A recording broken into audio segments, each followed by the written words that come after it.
Hai teman-teman semuanya, saya Walden dari Walden Rudolf Channel YouTube. Hari ini saya ada di mana ini? Ahwa. Apa namanya nih? Ahwa. Ahwa. Jadi restoran bakso Vietnam terbaik ya di Surabaya dengan menu-menunya yang banyak banget. Saya siang hari ini ada di sini nih di Jalan Darmo Permai ya, belakangnya pom bensin ada Grapari itu, Telkomsel masuk dua gang. Iya, dan teman-teman hari ini saya bersama dengan seorang yang akan menceritakan satu hal yang membuat kita wow gitu kan. Berkenaan dengan pandemi yang masih terus saja melanda kota-kota besar termasuk Surabaya. Saya akan ngobrol dengan seorang yang luar biasa pengalamannya, bisa berbagi dengan kita. Singkat ceritanya itu gini, sebelum biar penasaran ya, saya perkenalkan dulu, namanya ini Ibu Irma, nanti kita akan kenalan lebih lanjut. Beliau ini seorang ibu rumah tangga, suaminya terpapar, bukan OTG, tetapi dengan gejala, dan kemudian ngamar di rumah sakit berminggu-minggu, berbulan-bulan, 1 bulan. Dan Ibu Irma itu ngopeni suaminya yang positif, tetapi beliau tidak terpapar dan hasil terakhir negatif. Wow. Oke, kita ngobrol ya. Halo. Ini kita pertama kali ketemu ya Ibu Irma ya. Yang memperkenalkan kami itu Pak Christian. Ibu Irma tinggal di Surabaya ya? Saya tinggal di Surabaya. Asli Surabaya? Asli Gresik. Oh, asli Gresik. Ya. Sudah lama di Surabaya? Sudah.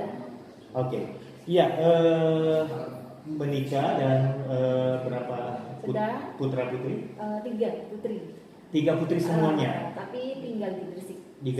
Oh, jadi anak-anak bersama dengan orang tua, Ibu Irma bersama suami ya, di Surabaya. Oke, iya. Dan keseharian ya suami istri bekerja? Suami yang bekerja. Oke, ibu rumah tangga yang melayani suami, gitu ya? Ya, kerjanya cuma online aja di rumah sambil bantu-bantu suami kayak gitu. Oke, siap. Ya, dan teman-teman, Ibu Irma ini adalah seorang Muslim ya? Muslim. Seorang Muslim. Dan umur berapa kalau boleh tahu suami? Suami 42. 42. Ya. Oke, baik. Di tengah kebahagiaan ya, orang tua berjuang, suami istri lagi semangat-semangatnya membangun kehidupan rumah tangga. Mereka dari Surabaya karena mungkin perencanaan yang matang. Anak-anak tetap bersama keluarga di Gresik dan mereka berjuang di sini untuk masa depan. Ada sesuatu terjadi. Itu gimana awalnya Ibu Irma? Silakan cerita setelah ini. Ketahuan kok suami terpapar ya? Iya. Terkonfirmasi reaktif lalu positif kalau tidak salah. Gimana ceritanya?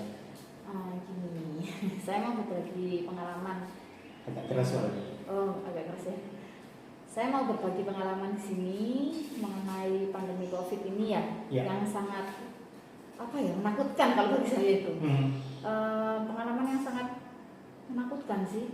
Mengerikan ya? Iya, kayak gitu. COVID itu memang kita nggak bisa ngeremehin COVID, karena memang itu ada. Karena saya mengalami. Nah, waktu itu suami saya seperti biasa bekerja tiap hari, berangkat pagi, pulang sore kayak gitu. Terus beberapa hari itu saya melihat ini kejanggalan ya, kayak sehari-harinya dia kok nggak kayak seperti ini, kok tiba-tiba kayak gini, apalagi pandemi gini kan bikin saya was-was kayak gitu. Tidak seperti biasanya. Iya, nggak seperti biasanya keadaannya ya, keadaan fisiknya. Kenapa? Nah, itu awalnya beliau ini batuk. Kayak gitu, batuk. Batuknya itu batuk sering banget. Sering. Sampai agak sering ya. Metel-metel gitu. Iya betul, tapi cuman nggak ada dahak. Dia nggak berdahak. Kering gitu ya? Iya kering, batuk kering. Nah saya browsing kan, apa gejalanya kayak COVID ini? Saya kan takut. Sedangkan dia kan setahu saya nggak ada riwayat sakit sama sekali. Iya. Gitu. Sehat-sehat aja. Sehat. Saya fisiknya juga sehat sih kalau saya lihat gitu. Cuma cuman ya biasalah kalau orang capek apa kayak masuk angin kan udah biasa kayak gitu. Nah ini kan beda, kok gejalanya kok kayak seperti yang diumumkan di TV kayak gitu, kayak COVID kayak gitu. Terus saya tanya kenapa kok batuk-batuk, enggak biasa dia ngapain masih biasa. Nah, dia juga mematuhi protokol, pakai berangkat kerja ya pakai apa masker dan sanitizer itu selalu dibawa kayak gitu. Kalau kerja pulang juga mandi, cuci tangan kayak gitu kan, kita nggak tahu kenanya di mana kan gitu. Terus waktu itu beberapa 3 harian itu dia udah mulai lemas badannya, udah mulai ngedrop. Itu ada panas, mulai demam? Demamnya itu mulai jam 12 malam ke atas. Waktu tidur itu. Iya, kalau bangun pagi masih bisa bekerja kan? Pagi tuh fit badannya. Kayak orang biasa, normal. Cuman sampai badannya itu menggigil jam 12 malam ke atas toh. Terus tak kasih obat ya kayak saya krokin ya, tapi dipikir masuk angin. Nah, masuk angin mungkin ya Pak krokin. Pagi sudah sehat, tapi cuman nggak tak boleh kerja dulu. Jadi izin kerja. Izin kerja Rabu ya, mulai Rabu itu udah mulai gejala, dia ngedrop. Rabu, Kamis, Jumat dia libur, izin libur. Terus Sabtu dia memaksakan diri berangkat kerja, masuk. Dia itu posisinya udah ngedrop sih. Nah, saya kan khawatir. Tapi waktu itu belum tes apapun ya? Belum ada. Kan soalnya kan saya pikir sakit-sakit biasa kan. Saya kan nggak tahu pasti. Nah, terus Sabtu dia berangkat, katanya ada rapat yang harus dia selesaikan di kantor. Otomatis dia harus berangkat. Dengan kondisinya memang belum fit.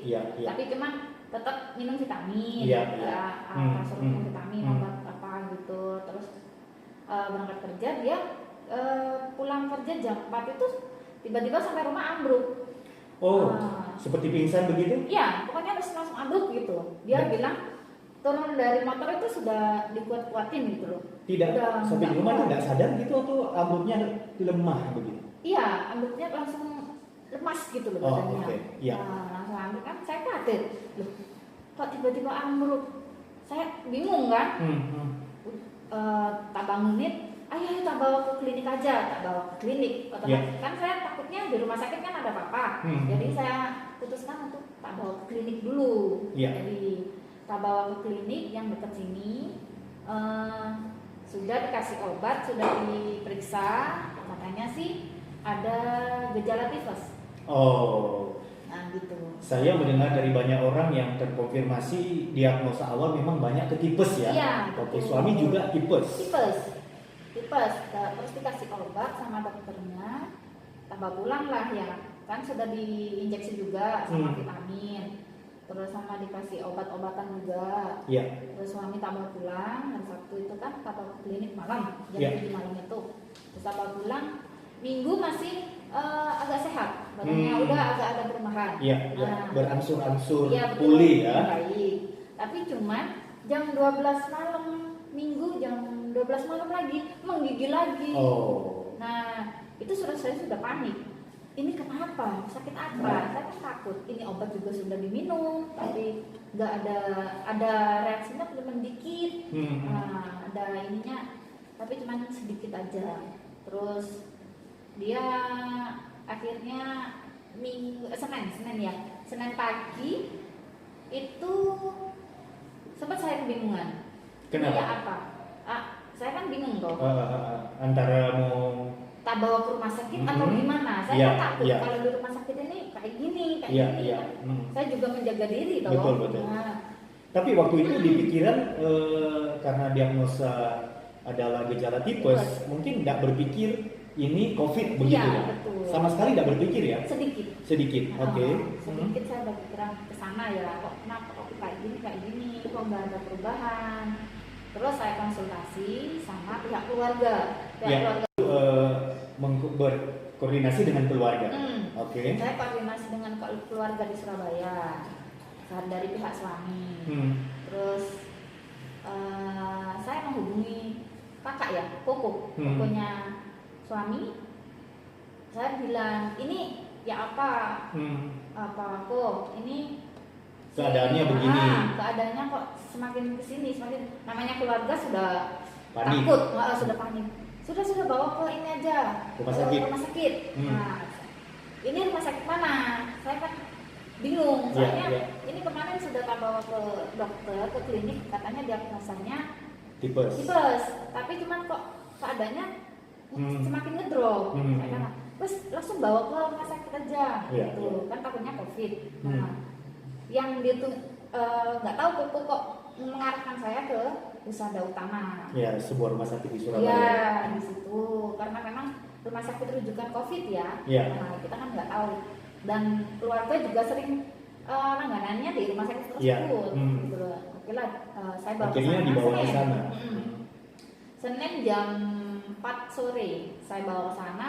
Saya sudah panik. Udah itu sudah benar-benar panik saya. Jadi keadaan suami ngedrop dibawa ke rumah sakit. Badannya panas. Terus dia sudah hilang penciuman. Nah, itu tanda-tanda ya. Sudah browsing. Kenapa kok saya nggak bisa? Dia mencium bilang, bau. aku kok nggak bisa nyium bau-bau ya? Wah, itu saya bingung. Tak browsing ini. Apa tanda? Oh, iya benar COVID. Salah satu gejala. Iya, ini.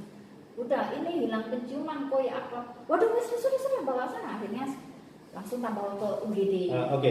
Sampai di rumah sakit, apa penanganan yang dilakukan oleh rumah sakit? Apa di sana ada gugus tugas khusus yang menangani, disambut langsung protokol COVID atau gimana? Iya, di rumah sakit langsung UGD atau? Langsung IGD ya. Oh, IGD. Langsung IGD. Saya bawa ke IGD. Saya bilang gini. Saya bilang kan, oh ini gejalanya gini. Langsung saya disuruh keluar. Ibu di luar ya, tunggu di luar. Langsung suami saya juga langsung disterilkan. Disterilkan. Terus saya, ibu langsung ke bagian administrasi. Ngurus semuanya ya. Mengurus, suami saya ditangani langsung. Kan saya bilang kalau ini sakit apa bapaknya sesak nafas, terus hilang penciuman langsung itu. Nah itu langsung ditangani, langsung dikasih oksigen. Suami saya dikasih oksigen soalnya menteri sesak nafas ya. Sudah mulai ke sana ya, sudah sesak nafas, terus dikasih oksigen itu, terus sudah mulai bisa nafas, terus saya dipanggil sama dokternya, Bu, saya ditanya-tanya tentang gejala, tentang ya. Ini ibu tinggalnya di mana? Terus tinggalnya sama siapa saja? Pertama awalnya langsung tanya gitu loh. Terus ya nggak tahu, mungkin mereka sudah tahu ya kalau itu COVID. Kita kan jadi orang-orang yang terkait mereka minta informasi datanya. Orang kedokteran kan sudah tahu diagnosanya, kan nggak sembarangan juga kalau kita COVID terus dibilang nggak COVID kan mereka juga udah bisa ngomongin pertama, soalnya harus tes.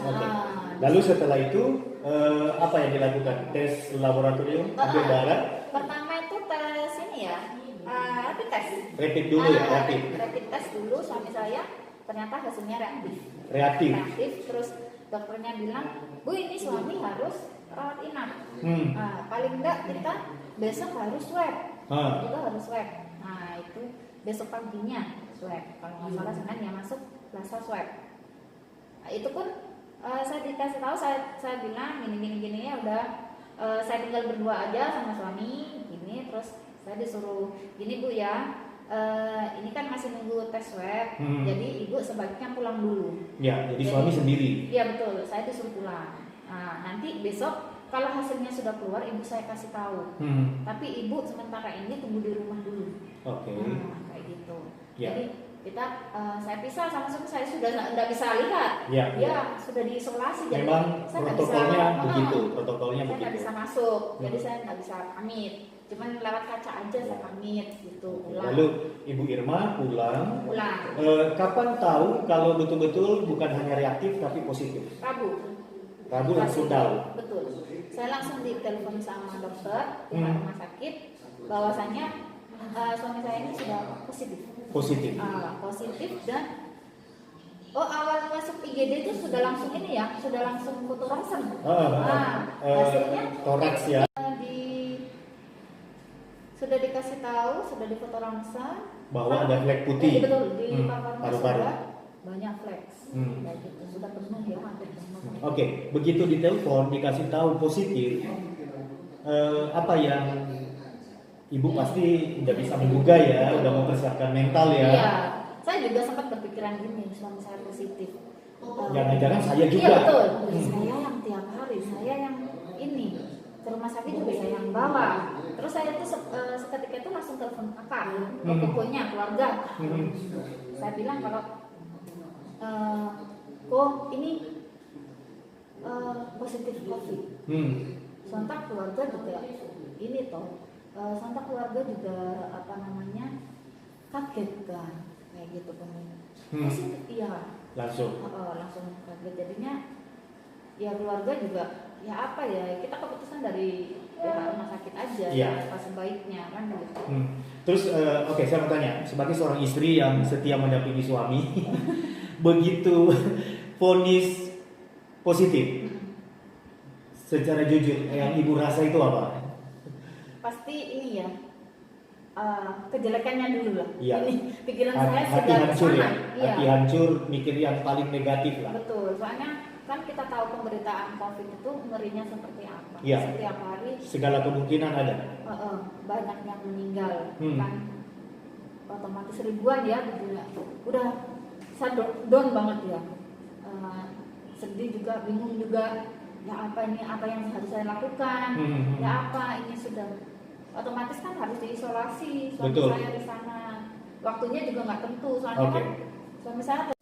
Oke, kita terus lanjut ngobrolnya. Ini saya excited karena nanti kita akan melihat perjuangan yang luar biasa ini. Ada hasil yang nanti akan kita tahu kisahnya. Nah, begitu suami diisolasi, ibu dipanggil untuk menjaga begitu? Enggak boleh. Enggak boleh. Tidak boleh. Di rumah sakit juga satu pasien COVID ya ruangan satu ya satu orang. Satu orang. Boleh dicampur ya. Dan hanya perawat khusus yang datang. Iya, betul. Jadi keluarga istri tidak boleh. Berapa lama tidak boleh ketemu dengan suami? Waktu yang tidak ditentukan sampai sembuh. Oh, sampai sembuh. Sampai sembuh. Ditangani sampai sembuh. Ngomongnya dokternya seperti Oke. Dan itu berapa lama? Sebulanan. Sebulan, nggak ketemu sama sekali? Ya saya tak bisa ya, saya bingung di rumah juga. Terus saya sempat telepon suster ke pihak rumah sakit juga. Saya bilang sus, kalau ini soalnya kan dia pegang handphone. Iya. Nah 3 hari itu dia bilang aku sesak nafas ya, apanya aku kesini nggak bisa, gini nggak bisa. Soalnya kan harus pakai selang, pakai alat pernafasan alat bantu dan ya. itu nempel ya. Kalau ke kamar mandi itu ngos-ngosan. Saya semakin panik.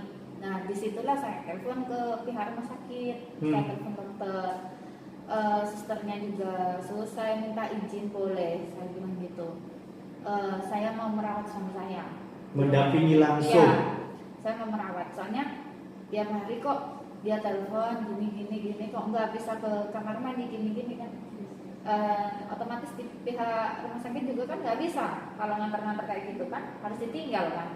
Nah gimana kalau ada apa-apa, saya nggak bisa mengabdikan diri saya sama suami dong kayak gini. Nanti kalau ada apa-apa saya menyesal seumur hidup.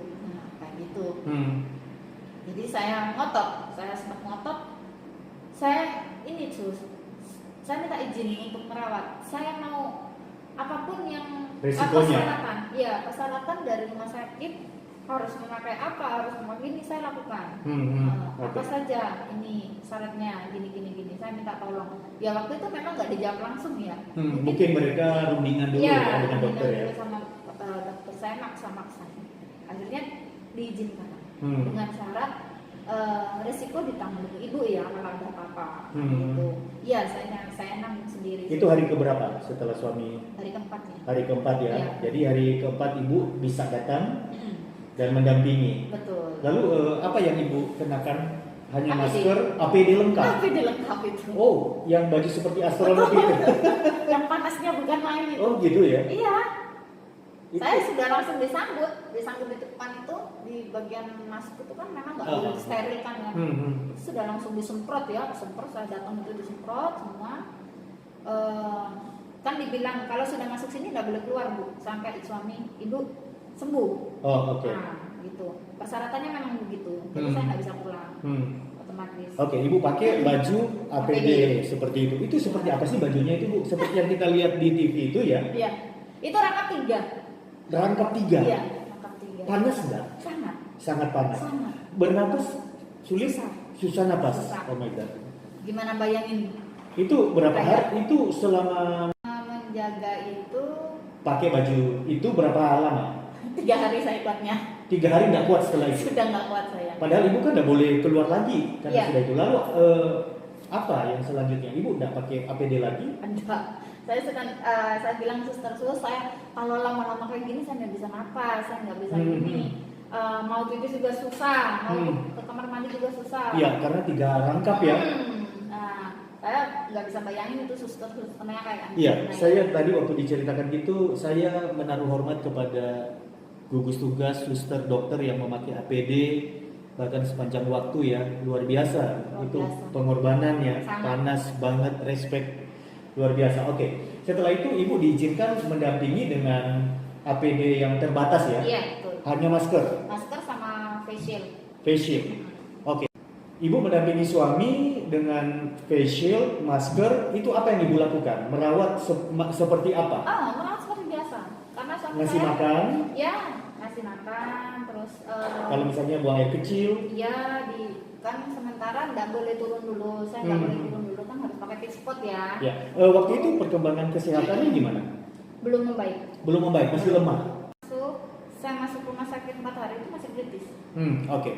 Ya, lalu terus berjalan setelah 3 hari kan berarti hari ke-7 ya, Ibu lepas itu. Hari selanjutnya Ibu merawat setiap pagi. Iya, sama. Hari keberapa suami mulai kelihatan ada perkembangan yang baik? Hari ke-20. Hari ke-20. Hari ke-20 apa yang terjadi yang Ibu lihat? Dari hasilnya itu kan 7 hari dibilang kalau Bapak bisa melewati 7 hari masa kritis, itu bagus. Sudah antibodinya sudah mulai, imunnya sudah naik, sudah mulai membentuk. Seperti itu dokternya bilang itu. Karena suster juga masuk dia juga obat itu sehari itu ada 14 macam kalau nggak salah. Wow. 12 macam banyak. Iya. Sekali minum itu banyak. Belum lagi mungkin infus segala macam ya? Iya, pakai kekentalan darah ya. Oh, oke. Pakai alat pengentalan darah, terus pakai infus juga. Terus disuntik itu ada setengah jam, 2 jam sekali itu suntik. Itu suntikan itu mungkin vitamin, terus untuk pengentalan darah itu apa itu. Oke, jadi hari ke-20 mulai bisa duduk? Sudah bisa jalan-jalan. Sudah bisa jalan. Dan kelihatan sudah seperti semula atau masih belum sempurna? Sudah hampir ya. Hampir. Sudah hampir seger lah. Ya, yang saya tanya, selama mendampingi suami dengan APD maupun dengan facial masker setelah 3 hari yang pakai APD itu, Ibu tidur di samping suami? Enggak, kita beda. Di ruangan yang sama, beda tempat tidur? Beda tempat tidur. Oke. Kita disediain 2 tempat tidur, satu untuk suami, satu untuk saya. Oke. Ya, lalu kemudian Ibu apa waktu itu diperhatikan nggak makan, konsumsi makanan, minuman atau diberi vitamin juga, Ibu? Itu saya inisiatif sendiri ya. Jadi dari pihak keluarga juga membantu, sangat membantu ya dari pihak keluarga juga, dari teman-teman, saudara. Itu banyak yang support kami di situ. Wow, luar biasa. Iya betul. Tiap hari itu makanan itu selalu ada, nggak pernah kekurangan. Terus vitamin juga disuplai dari kakak. Semua pokok tiap hari. Terus suplemen ya? Iya, suplemen saya. Pokoknya untuk saya ya. Kalau suami kan sudah dari rumah sakit. Iya. Itu untuk saya itu tiap hari saya minum. Pagi malam itu tiap hari saya gitu. Terus berjemur kayak gitu. Saya kan mengikuti protokol ya. Saya juga nggak pengen sakit kayak gitu. Oke, Bu Irma saya mau tanya, waktu kritisnya suaminya, flashback sedikit, saat yang paling kritis yang Anda lihat itu hari keberapa dan apa yang terjadi? Hari keempat ya. Hari keempat itu. Pas saya Baru datang nih? Iya, baru datang. Itu sebelum saya datang, hari ketiga kalau nggak salah. Iya, kenapa?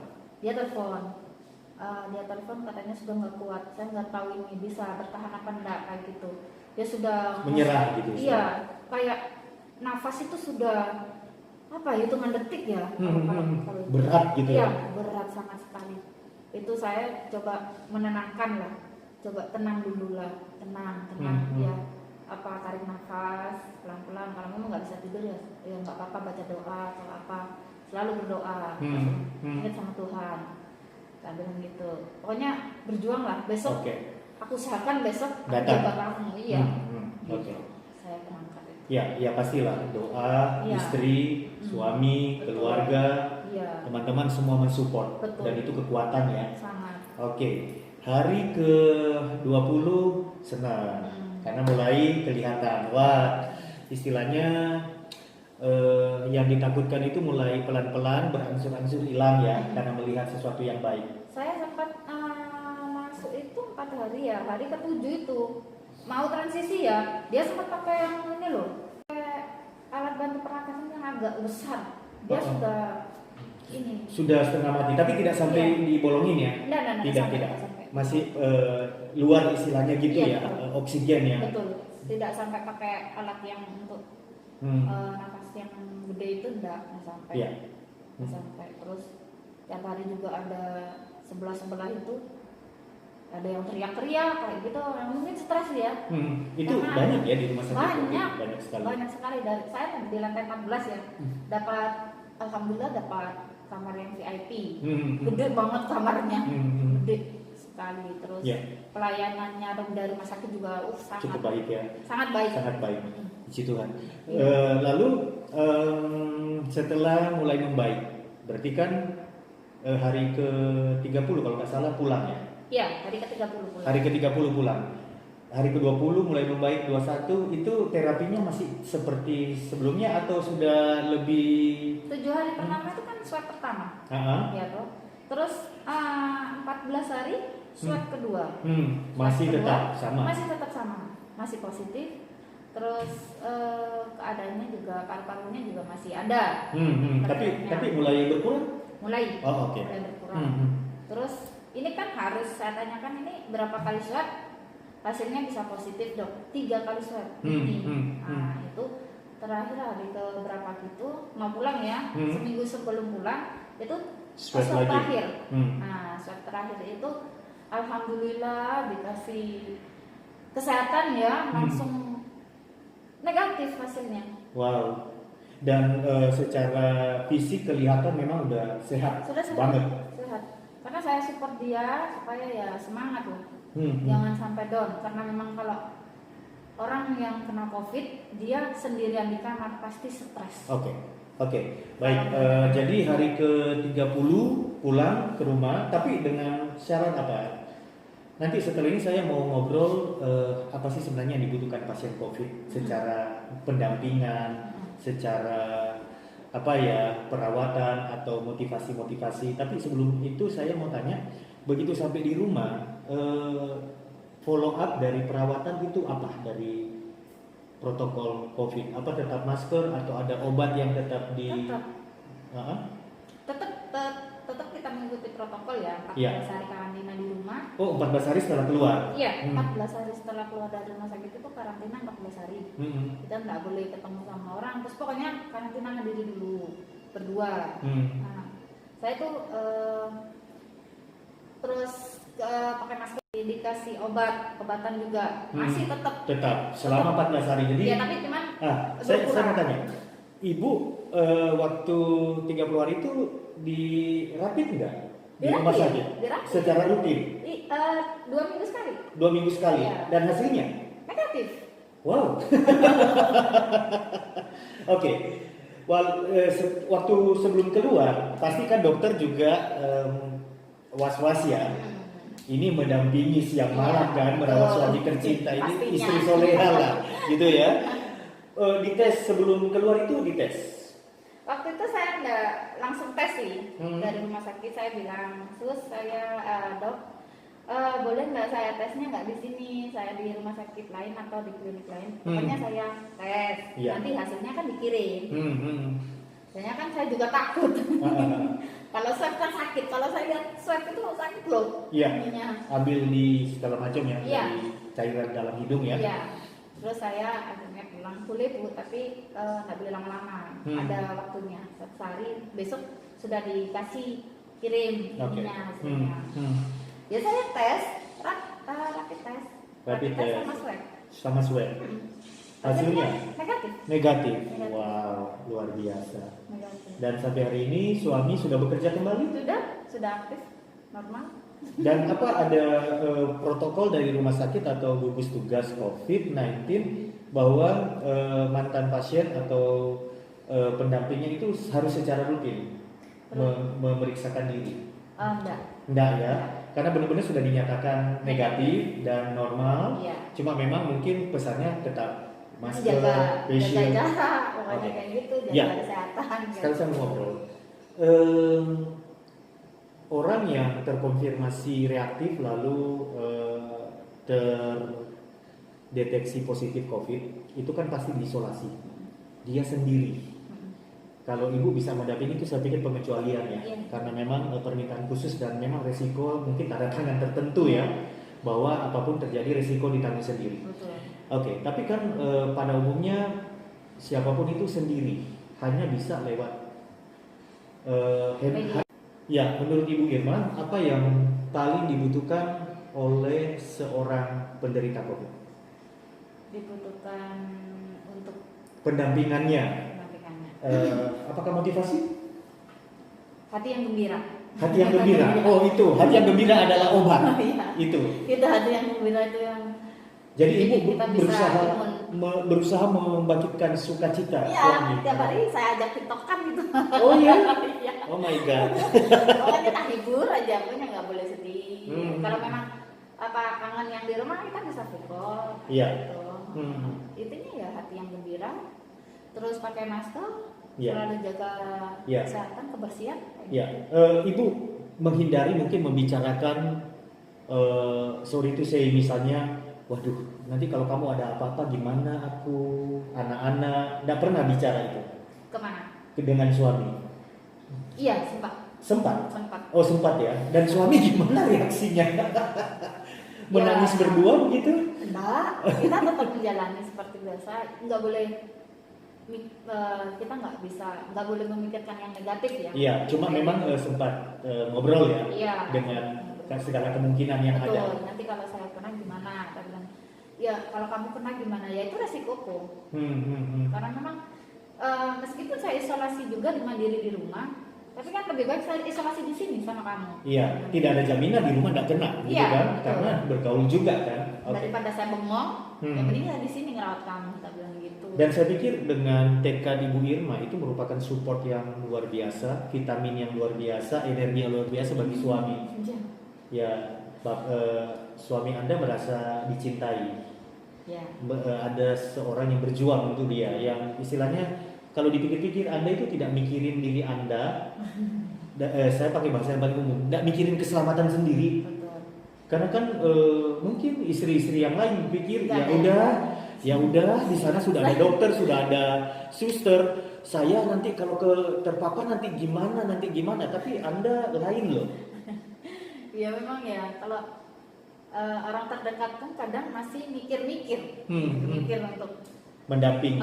Satu ruangan sama yang sudah kena ya, itu kan pasti mikirnya sangat. Tapi kan saya mikirnya untuk kesembuhan suami saya. Iya, karena pasti suami istri punya cita-cita ke depannya yang belum tercapai, sedang diperjuangkan.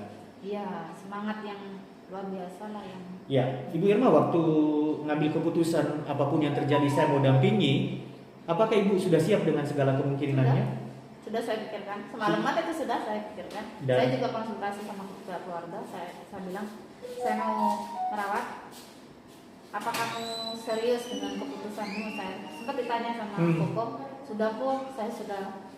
Ya kalau memang itu keputusannya sudah. Mama juga sempat nangis juga, sedih. Kan karena kita juga nggak pengen orang tua kepikiran ya, kayak gitu ya. ya Oke. setelah itu. Ibu Irma tadi Anda menyinggung satu hal yang lain, yaitu doa terus ya. Gitu. Seberapa besar kekuatan doa menghadapi situasi yang kemarin itu? Sangat besar. Sangat besar. Apa yang Anda lakukan di rumah sakit di saat Anda sedang tidak merawat suami? Maaf ya, saya kan sama suami beda keyakinan. Oke. Nah, suami kan Kristen, Iya. saya Muslim. Iya. Ya, jadi kita punya keyakinan Berbeda. Tapi Tuhan kita sama. Iya. Intinya kan gitu. Menyembah Tuhan. Iya, Tuhan kita satu, tetap sama. Ya saya tiap hari berdoa, Sholat. sholat di sana. Dia juga setiap pagi doa, mau tidur malam doa. Pokoknya saya pakai doa saya. Dan itu terasa sekali ya kekuatan doa, kehadiran Tuhan di rumah sakit. Kita juga flashback ya, kita dikasih cobaan kayak gini kan, kita harus menyadari ada kesalahan apa kan Ya. gitu. Oh ya, itu yang saya mau tanya. Kalau misalnya secara ini dulu, secara faktanya, suami apakah karena bekerja terpapar di kantor atau di mana? Atau tidak ketahuan? Itu enggak ada yang tahu. Karena di kantor tidak ada. Enggak ada. Dan yang kena? Enggak ada. Oh. Tidak ada. Kemungkinan kan beliau kan Suka kesana mampir kemari, mungkin ya. iya. Kan dia lapangan ya. Suka kesana kemari tidak. Alhamdulillah enggak ada kok. Tidak ada di kantor ya? Enggak ada. Wah, luar biasa. Enggak tahu kemungkinan dia di jalan bisa kan? Iya. Namanya kita di motor juga bisa berdampingan dengan siapa saja. Soalnya di Surabaya ini OTG banyak. Iya.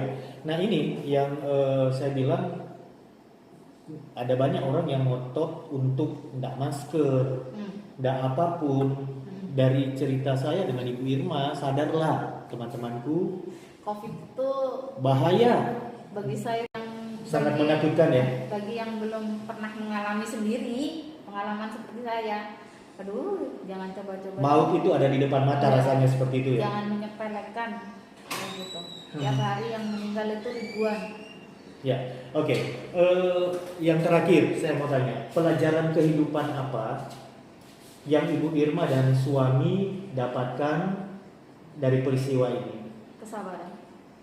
Apa Bu? Kesabaran. Sabar ya. Itu yang utama sih. Kan kita diuji kayak gitu kan berapa lama? Itu lama loh. Dan tidak tahu kapan berakhir dan berakhirnya seperti betul. apa. Dan kita nggak bisa kontak sama yang lain. Kita benar-benar diisolasi di ruangan itu Berdua. selama sebulan.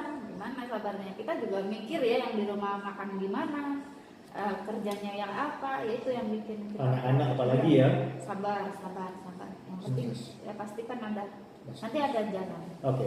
Dan yang paling terakhir, untuk menjaga suami, istri, anak-anak dan keluarga supaya tidak terpapar lagi, apa yang Ibu lakukan atau sampaikan kepada keluarga? Saya masih punya orang tua ya, mertua juga ada yang usianya juga dia lanjut. Orang tua saya juga. Saya bilang saya selalu mensuplai ini vitamin. Vitamin paling enggak kan vitamin C itu tiap hari kan harus minum. Ya. Soalnya orang tua juga punya penyakit bawaan. Dan COVID itu paling suka yang ada penyakit bawaan. Itu paling cepat. Itu dia kayak apa ya? Kayak AIDS ya? Bukan. Enggak, maksudnya sistemnya itu kalau ada penyakit bawaan hampir sama sih. Hampir sama ya. Dia juga meninggalnya karena penyakit bawaan, tapi yang menyerang itu COVID gitu loh. Seperti itu ya virusnya ya? Iya, virusnya itu dia tuh kayak setan ya, nggak kelihatan. Betul. Ya memang dari setan sih. Iya, sembunyi dia. Sukanya sembunyi. Dia sembunyi. Dia paling suka kalau orang itu sudah punya penyakit bawaan, kayak seperti darah tinggi, diabetes. Itu yang paling, terus asma. Oke. Sangat menakutkan. Iya. Ibu Irma, saya sangat terberkati, dan kalau menurut saya Anda dan suami mendapatkan miracle ya. Dari sekian banyak orang, Anda masuk yang sedikit yang lolos. Ya, alhamdulillah. Suami sembuh, Anda tidak terpapar. Padahal sampai sekarang tidak. Ini aman ya. Jadi ini miracle. Tetapi satu hal kita tidak boleh istilahnya meremehkan. Tidak boleh coba-coba meremehkan dan kita tetap berjaga. Melalui konten ini berarti ini ya, secara tidak langsung kita menghimbau bahwa ini persoalan serius. Apapun yang dianjurkan pemerintah, udahlah, tidak usah melawan. Ya, aturan pemerintah harus ditaati. Iya. Benar-benar ya. Masker, minim itu masker. Dan saya juga berterima kasih sama pihak rumah sakit, pihak pemerintah juga yang sudah membantu kami ya. Oh ada ya langsung ya? Iya, soalnya gini, saya juga mikir untuk maaf ya untuk pembiayaan rumah sakit. Itu kan mandiri ya? Enggak, pembiayaan rumah sakit ini dibiayai sama pemerintah. Oh jadi rumah sakit Husada Utama ini memang rujukan pemerintah untuk COVID ya? COVID. Dan kalau dari pihak rumah sakit bilang kalau memang sudah positif COVID ini semua administrasi biaya ditanggung pemerintah sampai sembuh.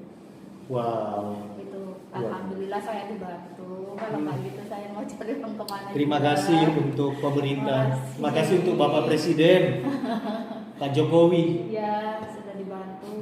Terus pihak rumah sakit juga, sangat luar biasa. Oke, saya berterima kasih sudah mau berbagi ya. Sama-sama. Salam buat suami. Iya. Sama-sama. Tetap dijaga loh suaminya walaupun sudah sembuh. Bapak juga harus. Iya betul. Iya saya menjaga. Saya punya anak 3 perempuan juga semuanya. Dan setiap kali saya harus ke kantor kan.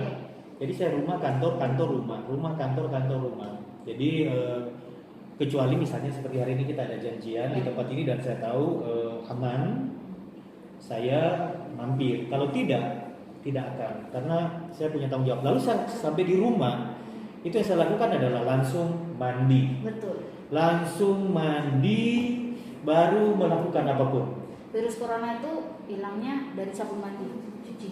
Itu yang paling bagus ya dibanding yang lainnya. Daripada hand sanitizer atau apa itu memang kemungkinan hilangnya nggak seperti sabun ya. Iya, karena kan apa ya istilahnya deterjennya itu ya. Iya.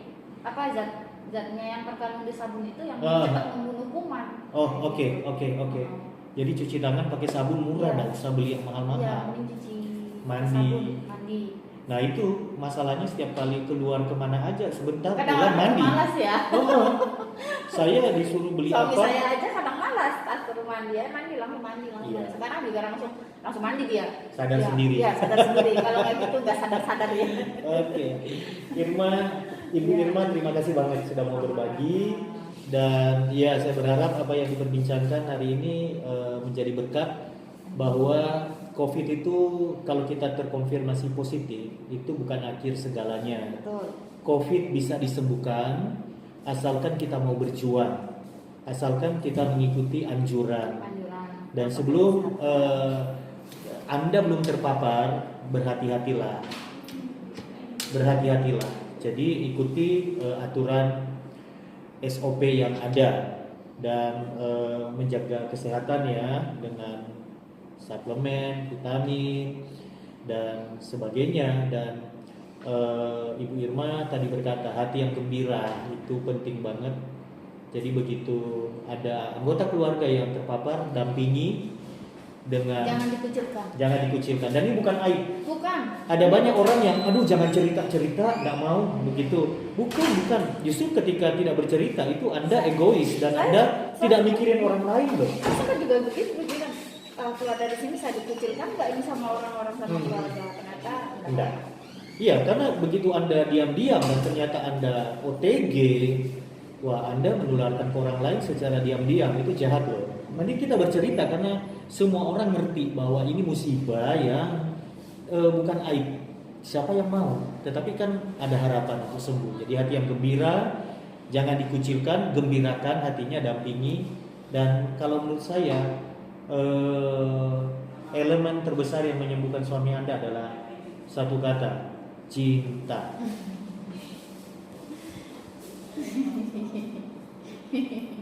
cinta istri yang berjuang minta izin apapun resikonya dampingi suami.